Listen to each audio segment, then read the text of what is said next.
Dr. Mark, animal advocate, published author of many animal books, investigative journalist and owner of this channel, Pawsitive Personals, and the website pawsitivepersonals.com. Let's discuss our best friend's fears and how to cope with them. Believe me, in 10 years of working with animals, I have seen my share of fear in animals. And working with animals, you see a different side of them. We're diving deep into the world of dog psychology, specifically fear. We're going to break down why our furry friends get spooked and, more importantly, what we can do about it. So, if you've ever wondered why your dog hides at the sound of a car backfiring or cowers from a friendly pat, stick around. We're about to get real, raw, and positive about dog fears. Let's face it, dogs experience the world a whole lot differently than we do. What we might perceive as a normal, everyday sound, like a garbage truck rumbling by, could sound like a freaking earthquake to your four-legged pal. And don't even get me started on thunderstorms. Those can turn the bravest pup into a shivering mess. Then there's the fear of the unknown. New places, new people, even a new brand of dog food can throw your dog for a loop. Imagine being plucked from your comfy home and dropped into a totally foreign environment. That's what it's like for them. And just like us, dogs can have bad experiences that leave them with some emotional baggage. Maybe they had a run-in with a not-so-friendly dog at the park, or a loud, scary toddler pulled their tail a little too hard. Whatever the reason, those negative associations can stick with them, making them wary of similar situations in the future. Now, how do you know if your dog is scared? Well, they might not be able to tell you with words, but their body language speaks volumes. Look for telltale signs like cowering, tail tucking, excessive panting, or even a lip lick that isn't followed by a tasty treat. Some dogs might try to make themselves invisible, slinking behind your legs or hiding under the furniture. Others might react more defensively, with growling, barking, or even snapping.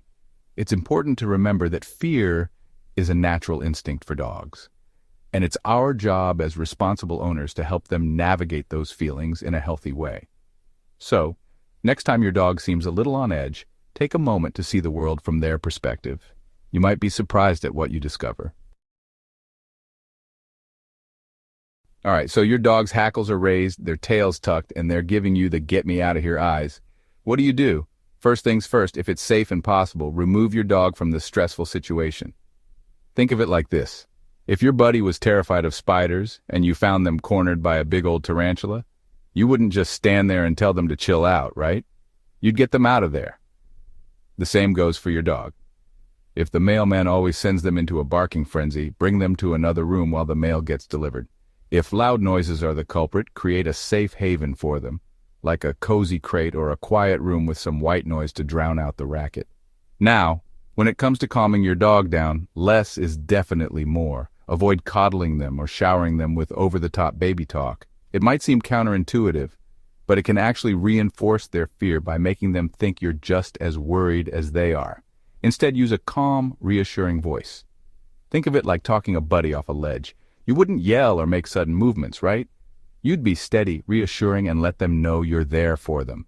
And whatever you do, resist the urge to punish your dog for being scared. Remember, fear is an emotion, not a choice.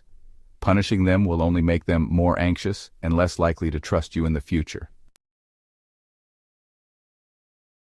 Confidence Building 101. Training your dog to conquer fear. All right, so you've calmed your dog down in the heat of the moment. Now it's time to tackle those fears head on and teach your furry friend that the world isn't such a scary place after all. We're talking about desensitization and counter-conditioning. Don't let the fancy terms scare you. It's just a fancy way of saying we're going to gradually expose your dog to their triggers in a controlled way while associating those triggers with positive experiences. Think of it like this. Let's say your dog freaks out every time they see a skateboard. Instead of just throwing them into a skate park, you'd start by showing them the skateboard from a distance, maybe while giving them their favorite treats or playing a fun game. The key here is to keep the experience positive. You want your dog to associate the skateboard with good things, not bad. As your dog gets more comfortable, you can gradually decrease the distance, eventually working your way up to having someone roll the skateboard nearby. Remember, patience is key here. Every dog learns at their own pace, so don't get discouraged if your furry friend doesn't transform into a fearless wonder overnight. Just like any good training regimen, consistency is crucial. Make desensitization and counter-conditioning a regular part of your routine, and you'll be amazed at the progress your dog can make. Gear up for a calmer canine. Tools of the trade. So, we've covered a lot of ground here, but sometimes you need a little extra help to soothe your stressed-out pup. That's where some handy-dandy tools and techniques come in. Now, I'm not talking about strapping your dog into a straitjacket or anything like that. We're talking about gentle, humane products that can help take the edge off and make your dog feel more secure. One option is a calming collar or anxiety wrap. These work by applying gentle pressure to your dog's body, kind of like a warm hug. For some dogs, it has a calming effect, almost like swaddling a fussy baby.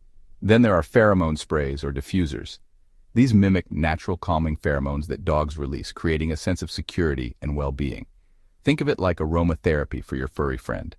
And hey, if you're looking for something a little more low-tech, try putting on some soothing music or even just talking to your dog in a calm, reassuring voice. Sometimes the sound of your voice is all it takes to help them relax. The key here is to find what works best for your dog. What works wonders for one dog might not do a thing for another, so be prepared to experiment a little. When in doubt, call the pros, knowing when to seek help. Let's face it, folks, sometimes even the best efforts need a little backup. If your dog's fear is severe, persistent, or if you're just not seeing any progress with the techniques we've discussed, it's time to call in the big guns. I'm talking about certified dog behaviorists and veterinarians. These are the professionals who've dedicated their lives to understanding the complexities of canine behavior, and they can provide tailored guidance based on your dog's specific needs. Think of it like this. If you had a persistent cough that just wouldn't quit, you'd go see a doctor, right? Well, the same principle applies to your dog's emotional well-being. A certified dog behaviorist can assess your dog's behavior, identify the root cause of their fear, and develop a customized training plan to address those issues.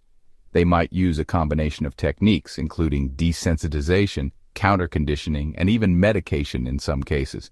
Remember, there's no shame in seeking professional help. It's not a sign of failure. It's a sign that you're a responsible and dedicated dog owner who wants the best for their furry friend. Positive steps to a fearless future. So, there you have it.